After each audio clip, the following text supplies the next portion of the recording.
تو پھر آج ڈالر جو ہے وہ 300 کیوں کراس کر گیا ہے؟ آج چینی جو ہے وہ 220 پہ کیوں چلی گئی ہے؟ اب سمگلنگ جو ہے وہ عروج پہ کیوں چلی گئی ہے؟ اب اس ملک میں یہ کیوں ہے کہ الیکشن کب ہوں گے، کیوں ہوں گے، کیسے ہوں گے؟ ہونا تو یہ چاہیے تھا کہ یہ جماعتیں ہمیں ایک ایسا ملک دے کے جاتی ہیں، انوار اللہ کاکڑ صاحب کو بحیثیت پرائم منسٹر ایک ایسا ملک ملتا کہ وہ کہتے جی سب اچھا ہے، گڈ، بس اب ہم الیکشن کی طرف جا رہے ہیں۔ جب کاکڑ صاحب کو چینی چور کے پیچھے اقدامات کرنے پڑتے ہیں، جب سمگلنگ روکنی پڑتی ہے، جب ڈالر کو قابو کرنا پڑتا ہے، جب دیگر ایشوز عام آدمی کی سننی پڑتی ہے، بجلی کے بلوں کی طرف جانا پڑتا ہے، گیس کے بلوں کی طرف جانا پڑتا ہے، عوام کے احتجاج کی طرف جانا پڑتا ہے، تو لا محالہ ان کی توجہ الیکشن سے ہٹ کے جو ڈے ٹو ڈے افیئرز ہیں ان کی طرف آتی ہے۔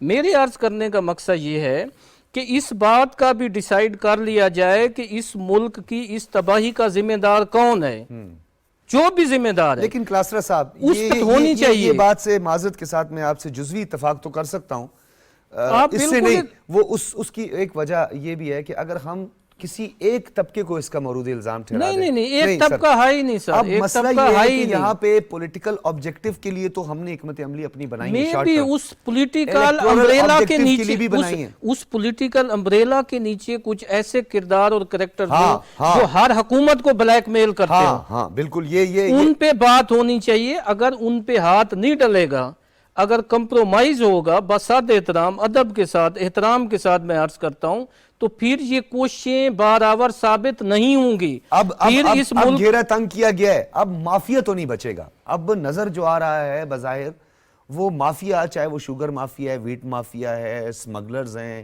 یا بلیک منی یا ڈالر، اور یہی بلیک منی پھر الیکشن میں یوز ہوتی ہے، پھر وہ یہاں اس پارلیمنٹ میں آتے ہیں، ایوان بالا میں آتے ہیں، ایوان زیریں میں آتے ہیں۔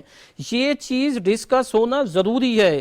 اگر ہم پیچھے جس نے کتنے کر دے لیے کوئی مسئلہ نہیں، انکار نہیں کر سکتے کہ یہ جو ایلیٹ کیپچرڈ ہے نا، یہ اور یہ چینی کا ایشو پہلی دفعہ تو ریز نہیں ہوا، یہ پچھلی حکومت میں بھی ہوتا رہا ہے، اس سے پہلے بھی یہ بجلی کے ایشوز تھے، یہ آئی پی پیز کس نے لگائے، یہ کس طرح ہوا۔ اگر آپ ڈاکٹر صاحب ان چیزوں پہ حکومت وقت یا یہاں کا دانشور یا میڈیا یا سیول سوسائٹی بات نہیں کرے گی تو ان کو یہ 50 ہزار 60 ہزار کے بل جو ہے وہ 400 یونٹ پہ ملیں گے اگر انہیں آگاہی نہیں دی جائے گی۔ آپ نے جو کلاسر صاحب، میں چاہتا ہوں کنکلوڈ بھی کرنا ہے، خالد صاحب، یہ آئی پی پیز جو ہے کیا واقعی اس چنگل سے نہیں نکل پائیں گے؟ کیا آپ کو لگتا ہے کہ آئی پی پیز کے لیے کوئی وہ ہماری کیپیسٹی پیمنٹس وغیرہ کے جو مسائل ہیں، آپ کو لگتا ہے کہ آئی پی پیز سے ہم کوئی ہے ایسا طریقہ کار جس سے ہم نکل سکیں؟ دیکھیے، سب سے پہلے جو کلاسر صاحب نے بات کی نا، سب سے پہلے آپ وہ لسٹ نکالیں کہ آئی پی پیز میں کون لوگ تھے۔ اس میں سے آدھے لوگ وہ ملیں گے جو شوگر میں بھی موجود ہیں۔ یہ ایک خاص چند لوگ ہیں جو سارا کھیل جو ہے وہ کھیلتے ہیں۔ آئی پی پیز کے اندر ہمارا سب سے بڑا پرابلم یہ ہوا کہ ایک وہ جب ہم شارٹیج میں آئے تو ہم نے کافی حد تک ٹرمز ان کی مان لی آئی پی پیز والوں کی۔ اس کے علاوہ آپ یہ دیکھیں کہ 3 سال پہلے انہوں نے دوبارہ اپنی ٹرمز ڈکٹیٹ کری اور وہ جو ہمارے ایگریمنٹ ان کے ساتھ ہوئے تھے وہ ریوائز کیے۔ دیکھیے، جب ہم میں جو آپ سے لانگ ٹرم پالیسی کی بات، یہی بات ہے کہ جب ہمارے پاس ایک پالیسی ہوگی تو چاہے وہ کتنا ہی انفلوئنشل آدمی ہو، وہ اس پالیسی کو چینج نہیں کرا پائے گا۔ اگر ہم اپنے کچی باتیں رکھیں گے، پالیسی چینج کرتے رہیں گے، لانگ ٹرم پالیسیز نہیں ہوگی، تو جو بھی مافیا آئے گا وہ اپنی پالیسی کو ڈکٹیٹ کرے گا، پہلے شارٹیج پیدا کرے گا۔ اگر آپ کو یاد ہو، آپ پرانے زمانے میں چلے جائیں، ایوب خان کے دور میں شاید 4 روپے یا 2 روپے کلو جو ہے چینی مہنگی ہوئی تھی، پوری گورنمنٹ ٹاپل ہو گئی تھی۔ ہمارے عوام تو اتنی سینسٹیو ہے، لیکن آج لوگ اتنے مجبور ہو گئے ہیں کہ ان کے پاس راستہ کوئی نہیں ہے۔ اور آج ہم نے، چاہے وہ انڈسٹریل ہو چاہے وہ عام مزدور ہو، ہمیں سب کو ایک دوسرے کے متعلق سوچنا چاہیے، اور جو لوگ اس میں لگے ہوئے ہیں آئی پی بیز وغیرہ میں، اس کو ریوائز کریں۔ لیکن کچھ ایگریمنٹ ایسے ہیں جو ہمارے ہاں ہیں تو لوکل، یعنی ریوائز کر سکتے ہیں، یہ ایک اچھی نوید ہے، آپ نے ایک اچھی بات کی ہے، کیا اس کو ریوائز کر سکتے ہیں؟ میں بتاتا ہوں آپ کو، دیکھیے کافی ایگریمنٹ ایسے ہیں جو اگلے سال تک ختم ہو جائیں گے آئی پی پی کے ٹھیک ہے، ساتھ، کسی میں 10 سال ہوں گے، کسی میں 15 سال ہو جائیں گے، میکسیمم 2025 تک ہے ان آئی پی پی کو جس سے ہم ایگریمنٹ کیے ہوئے۔ اگر آپ کو یاد ہو، روگیٹک کا جو مسئلہ ہوا ہے بہت مشکل سے جہاں چھوٹی، ورنہ عالمی عدالتیں ہم پہ بہت بڑی پینلٹیز لگا رہی تھی۔ جی $2 بلین تو فوری طور پہ تھا، جی بالکل۔